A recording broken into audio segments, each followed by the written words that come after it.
कब तक चलने वाली है और आपका जो दौरा है वो किस तरह है? जैसा कि आप सबको पता है कि कोविड महामारी के दौरान यात्री सेवाओं को ही सिर्फ रोक दिया गया था जिससे कि संक्रमण ना फैले। इसके अलावा बाकी सभी कार्य, चाहे वो मालगाड़ियों का संचालन हो, पार्सल गाड़ियों का संचालन हो, अनुरक्षण के लिए संचालन हो, वो सभी कार्य रेलवे अनवरत रूप से करती चली आ रही है। और अब लॉकडाउन के काफ़ी समय के पश्चात लोगों में अपने परिवार से मिलने की इच्छा हो गई थी। इसलिए भारत सरकार ने मजदूर दिवस के अवसर पर श्रमिक स्पेशल ट्रेनों को चलाने का कार्य प्रारंभ किया।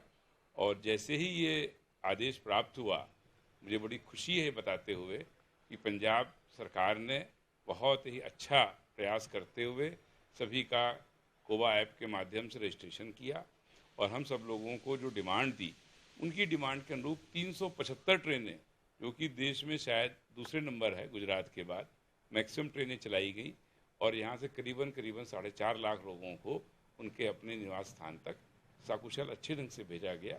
उनके साथ उनके खाने पानी की और रास्ते में भी खाने पीने की अच्छी व्यवस्था करी गई। स्पेशल ट्रेनें भी चलाई गई थी पूरे इंडिया में, और उसके बाद लेकिन देखा जाए तो जो अमृतसर रूट था उसमें कोई भी स्पेशल ट्रेन नहीं चलाई गई थी, बाकी सब जगह चली। आप सबको अब तक शायद जानकारी हो गई होगी कि जो 15 स्पेशल ट्रेनें चलाई गई थी उसमें से सिर्फ एक ट्रेन जम्मू के लिए मिली थी, जो कि लुधियाना होकर के जाती है, और पंजाब राज्य का जो कुछ भी ट्रैफिक है वो लुधियाना के माध्यम से सर्व हो रहा था।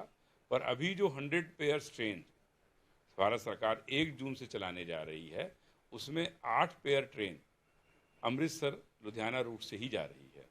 तो इसलिए अमृतसर और लुधियाना जो लिंक है, मेन लिंक है पंजाब को सर्व करने वाला, अमृतसर, ब्यास, जलंधर, फिल्लौर, फगवाड़ा, लुधियाना, सभी प्रमुख शहरों से गुजर करके जाएगी और ये 8 पेयर ट्रेनें देश के विभिन्न स्थानों में जा रही हैं। क्या क्या स्थिति रहेगी? जैसे सरकार की ओर से प्रावधान किया गया है कि सैनिटाइजेशन और सोशल डिस्टेंसिंग की, इसमें क्या क्या तैयारी है? जैसे जब ये परिस्थिति बनी है, संक्रमण को रोकने के लिए जो भी उपाय करने हैं वो हमेशा प्रायोरिटी नंबर 1 रहेंगे।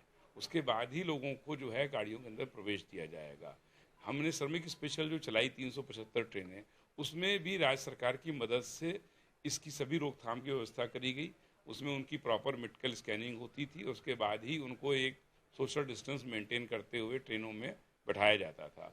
उसी प्रकार इन गाड़ियों में भी मेडिकल की स्कैनिंग होगी और उसके पश्चात ही सोशल डिस्टेंसिंग को मेंटेन करते हुए उनको गाड़ियों में बैठाया जाएगा। इसके लिए सिर्फ वही लोग परमिट किए जाएंगे जिनके पास आरक्षण है, जो आरक्षित है। उनके साथ ना तो कोई अटेंडेंट आ सकता है, ना कोई और आदमी आ सकता है। तो उनको जो कुछ भी अपना आना है, अकेले आना है, और एक बार वो स्टेशन आ जाएंगे तब उनको आरक्षित टिकट दिखा करके, मेडिकल स्कैनिंग करा करके, और तब उन्हें जो उनका प्लेटफॉर्म होगा वो बता दिया जाएगा और वो जा करके अपने कोच में अपने स्थान पर बैठ जाएंगे। जो रिजर्वेशन रहेगी वो ऑनलाइन रहेगी या टिकटें वगैरह जो है स्टेशन पर आकर के मिलेगी? जैसा कि शुरू में कहा गया था कि सिर्फ ऑनलाइन टिकट की जाएगी और उसके पश्चात हम लोगों ने विंडो भी खोल दी है। तो विंडो में अभी फ़िलहाल रिफ़ंड और कैंसिलेशन का ज़्यादा रश है, क्योंकि काफ़ी समय से जो उस समय ट्रेनें कैंसिल हुई थी और लोगों को अपने पैसे वापस लेने थे, तो अभी जो हम लोगों ने विंडो में स्थिति देखी है उसमें रिफ़ंड का ज़्यादा जोर है। बाकी आरक्षण तो अधिकतर लोग ऑनलाइन ही करा ले रहे हैं। फिर भी यदि किसी आदमी को उसमें दिक्कत है तो विंडो पे आके आरक्षण करा सकता है। सर, एक स्टेशन पे जो एक तरीके से ट्रेनें चल रही हैं उसके लिए जो स्टेशन पे वेंडिंग स्टॉल हैं वो खुलेंगे या भी बंद रहेंगे? बिल्कुल, वेंडिंग स्टॉल खोलने के आदेश दे दिए गए हैं, पर उसमें सिर्फ बात यह है कि जो पैकेज्ड फूड हैं, जो पैकेज्ड आइटम है वही दिए जाएंगे। वहाँ पर हम बैठा करके खाना नहीं खिलाएंगे, क्योंकि अभी इतनी स्थान नहीं होता है कि सोशल डिस्टेंसिंग का नॉर्म्स फॉलो किया जा सके। पर जो आवागमन में यात्री हैं उनको पानी चाहिए या कुछ बिस्किट का पैकेट चाहिए या कुछ खाने पीने की जो पैक्ड फॉर्म में चीज़ें मिलती हैं वो लेना चाहें तो उन स्टॉलों के माध्यम से ले सकते हैं। स्टॉल बंद चल रहे हैं, वो खुलेंगे पहली तारीख से खुल जाएंगे वो?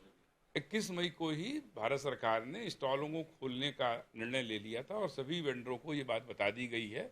अब वो सब लोग भी व्यवस्था कर रहे हैं। उनको भी लॉकडाउन के कारण कुछ दिक्कतों का सामना करना पड़ रहा है, तो जो जो लोग भी इसके लिए तैयार होंगे उनको हम लोग खोलने में मदद करेंगे। और वाटर वेंडिंग मशीनें जो हैं वो भी साथ में चलेंगी? गर्मी का मौसम है, जो वाटर वेंडिंग मशीनें जो स्टेशन पे हैं वो भी फिलहाल बंद चल रही है ना? हमने जैसा बताया कि हम पैकेज ड्रिंकिंग वाटर भी देंगे, तो उस तरीके की पानी की बोतलें स्टेशनों पर उपलब्ध रहेंगी, जो कि मेरे ख्याल से ज़्यादा उचित है, क्योंकि अब कोई आदमी स्टेशन पे 2-2 घंटे पहले आके वेट नहीं करेगा, सबको पता है और लोग आरक्षित आदमी ही अंदर जाएगा, तो वेंडिंग मशीन से का इतना टाइम नहीं होगा कि पानी भर पाए लोग, उनको बोतल खरीद करके तुरंत निकलना उचित होगा। तो जो पेंट्री कार हैं वो भी जो सामान है ट्रेन में मिलता था वो मिलेगा? देखिए, जो पेंट्री कार की सुविधा जिन ट्रेनों में है उन पर वो सुविधा बनी रहेगी, लेकिन जैसा कि पहले होता था कि सबको भोजन उनके सीट पर जाकर के दिया जाता था, उस प्रकार की व्यवस्था नहीं रखी गई है। एक सीमित मात्रा में जो लोग अपना भोजन साथ किसी वजह से नहीं ला पाए हैं और उनको थोड़ा बहुत चाहिए, उनको भी पैकेज फूड ही उपलब्ध कराया जाएगा पेंट्री कार के माध्यम से।